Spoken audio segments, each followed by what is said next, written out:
Hello class seven, welcome back. अभी addition और subtractions के सम करने के बाद अभी हम करेंगे इंटीजर्स की मल्टीप्लिकेशन से रिलेटेड क्वेश्चंस। तो सिंपल, आज का हमारा टॉपिक क्या है? Multiplication of integers. तो उसके जो पहले कुछ रूल्स होते हैं वो आपको मैं बता देता हूँ, जो आपने पिछले साल सिक्स्थ क्लास में सीखा भी था और उसको फ्रंट पेज पे चिपकाया भी था। जो ये रूल्स थे कि जब आप एक पॉजिटिव इंटीजर की मल्टीप्लाई करते हो पॉजिटिव इंटीजर के साथ, तो आपका जो आंसर आएगा वो हमेशा क्या आएगा? पॉजिटिव। क्लियर? उसी तरीके से जब आप एक नेगेटिव इंटीजर की मल्टीप्लाई करते हो नेगेटिव इंटीजर के साथ, तो उस केस में भी आपका जो आंसर आएगा वो क्या रहेगा? पॉजिटिव। लेकिन जब आप किसी नेगेटिव इंटीजर की मल्टीप्लाई किसी पॉजिटिव इंटीजर के साथ करते हो, तब आपका आंसर क्या आएगा? नेगेटिव।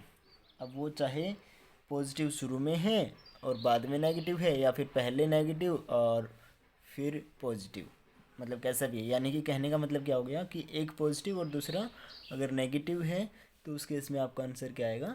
नेगेटिव, मल्टीप्लिकेशन के दौरान। तो ये आपकी कुछ सिंपल रूल हैं जो आपको याद रखना है मल्टीप्लिकेशन के दौरान। तो उसके बाद आप सिंपली मल्टीप्लाई कर सकते हो इंटीजर्स की। जैसे कि आपको अगर क्वेश्चन दिया गया है कि मल्टीप्लाई -7 विद और बाई 8, तो आपको सिंपली लिखना है सॉल्यूशन में -7 मल्टीप्लाई 8 इज इक्वल टू 7 8 जा, एंड साइन किसका 56, और साइन किसका आ जाएगा? क्योंकि one negative and other is positive, तो साइन किसका आएगा? Negative. According to this rule, negative into positive is equal to negative integer. For example ले सकते हो आप, -10 इंटू -3, तो इसका क्या आ जाएगा? -10 इंटू -3, 10 इंटू 3 कितना होता है? सिंपली 30, और दोनों माइनस के हैं तो आंसर किस में रहेगा आपका? प्लस में ही रहेगा। नेक्स्ट मान लीजिए आपको दे रखा है मल्टीप्लाई 18 बाई -4, अब की बार माइनस लास्ट में दे रखा है, तो इसको हम कैसे लिखेंगे?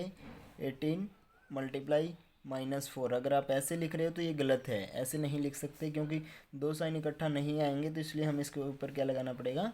ब्रैकेट। सो एक प्लस का दूसरा माइनस का, तो आंसर किस में आएगा? माइनस में। और 18 4 जा 60 72। सो उसी तरीके से आप क्या कर सकते, क्वेश्चन क्या हो सकता है कि मल्टीप्लाई -15 बाई -6, तो हम इसको कैसे लिखेंगे? -15 मल्टीप्लाई, अब दो साइन इकट्ठे नहीं आएंगे क्योंकि ये माइनस का है, तो हमें इसको ब्रैकेट में रखना पड़ेगा। माइनस माइनस क्या हो गया? प्लस, और 15 6 जा 90, सो +90। प्लस का साइन लगाने की आवश्यकता नहीं है। उसी तरीके से नेक्स्ट एग्जांपल आपका सिंपल ये भी हो सकते हैं कि मल्टीप्लाई 13 बाई 5, तो उस केस में आप क्या लिखोगे? 13 मल्टीप्लाई 5, वेरी सिंपल, जो भी आपका आंसर है 65, तो आप लिख दो। ठीक है? तो कैलकुलेशन छोटी या बड़ी, मतलब जो आपको इंटीजर दिए गए हैं वो कुछ भी हो सकते हैं। बस आपको ध्यान क्या रखना है कि अगर वो माइनस का है तो क्या करना है, दोनों माइनस के हैं उस केस में क्या करना है, दोनों प्लस के हैं उस केस में आंसर कैसा है, और एक माइनस का और एक प्लस का है तो उस केस में आंसर कैसा है। ये तो हो गया सिंपल। इसके बाद आपका क्वेश्चंस कुछ इस टाइप के भी आ सकते हैं कि सोल्व करना है आपको, कि सोल्व कीजिए -5 मल्टीप्लाई -3 मल्टीप्लाई 4। तो इसको हम क्या करेंगे? पहले इनको सोल्व करेंगे, उसके बाद उसको साथ में रखेंगे, फिर थर्ड स्टेप में जाके नेक्स्ट सोल्व कर लेंगे। तो -5 इंटू -3 क्या हो गया, दोनों माइनस के हैं तो आंसर किस में आएगा, प्लस में। तो 5 3 ज़ा 15 मल्टीप्लाई 4, उसको साथ में रखेंगे हम। फिर नेक्स्ट स्टेप में 15 4 ज़ा 60, तो ये आपका आंसर हो गया। उसी टाइप से आपका क्या क्वेश्चन आ सकता है कि सोल्व करने हैं आपको -6 मल्टीप्लाई 3 प्लस 4 मल्टीप्लाई -6। तो इसको आपको इसको सोल्व करना है, तो आप क्या करोगे, आपके पास दो ऑप्शन हैं। वैसे तो आप देख रहे हो कि -6 दोनों के इसमें से कॉमन आ रहा है, तो आप -6 को कॉमन लगा करके डिस्ट्रीब्यूटिव प्रॉपर्टी यहाँ पे लगा सकते हो कि क्या हो जाएगा, -6 कॉमन लिया तो अंदर क्या बचा यहाँ पे 3, और यहाँ पर क्या बचा +4। सो -6 इंटू 3 + 4 7। कैसे हुआ ये देखिएगा, यहाँ पे -6 इंटू 3 था, प्लस में 4 इंटू -6 था, तो दोनों केस में से क्या था, -6 कॉमन आ रहा था, हमने कॉमन ले लिया। लो कौन सा है ये, डिस्ट्रीब्यूटिव, तो आप लिख सकते हो बाई डिस्ट्रीब्यूटिविटी।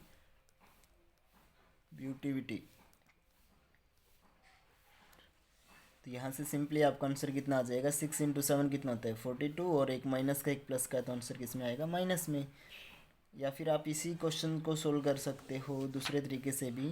कैसे, सिंपल, कि आपका क्वेश्चन क्या है, -6 मल्टीप्लाई 3 प्लस 4 मल्टीप्लाई -6 है। तो आप क्या करोगे, -6 इंटू 3 कितना होता है, 6 इंटू 3 सिंपली 18 होता है, और 1 प्लस का है दूसरा माइनस का है, तो उनकी मल्टीप्लिकेशन किस में आएगी, माइनस में।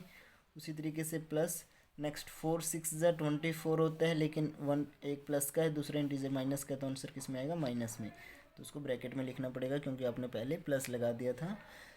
इसके बाद दोनों इंटीजर माइनस के हैं, तो ऐड होकर आंसर किस में आएगा, माइनस में ही आएगा, क्योंकि दो इंटीजर।